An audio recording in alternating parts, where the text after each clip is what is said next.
بسم اللہ الرحمن الرحیم۔ السلام علیکم فرینڈ، میں آج آپ کے لیے ایک نئی ویڈیو لے کے آیا ہوں جس میں میں آج آپ کو بتاؤں گا کہ جو گاڑی نیچے لگتی ہے فرنٹ سے یا بیک سے، اس کو کون سی پیکنگ رکھتے ہیں، اس کا کیا حال ہوتا ہے، تو یہ سارا کچھ آپ کو بتاؤں گا اس ویڈیو میں۔ تو ہماری ویڈیو کو سکپ نہیں کیجیے گا۔ اگر آپ ہمارے چینل پر نئے ہیں، ہمارے چینل کو سبسکرائب کرنا مت بھولیے، ویڈیو کو لائک کرنا مت بھولیے۔ چلیں اب آپ کو بتاتے ہیں۔ یہ ہے فرینڈ سلور کی پیکنگ۔ ہر گاڑی کی مختلف پیکنگ ہوتی ہے، تو یہ اب آپ کو بتاتے ہیں کہ کون سی پیکنگ کس گاڑی کو لگتی ہے۔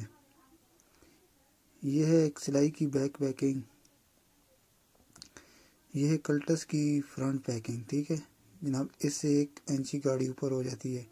یہ ہے ایک سی کی بیک پیکنگ، یہ ہے ویڈز کی بیک پیکنگ، اس سے ایک گاڑی اوپر ہو جاتی ہے 1 انچ، گاڑی نیچے لگتی نہیں ہے۔ یہ ہے مرگلہ کی بیک پیکنگ، یہ ہے کلٹس کی فرنٹ پیکنگ، ٹھیک ہے، اور یہ ہے ہونڈا کی بیک پیکنگ، اس سے ایک گاڑی انچ اوپر ہو جاتی ہے، لگتی نہیں ہے۔ یہ ایک سلائی کی بیک پیکنگ، ایک سلائی GLI الٹس کی ایک پیکنگ ہوتی ہے، ٹھیک ہے جناب۔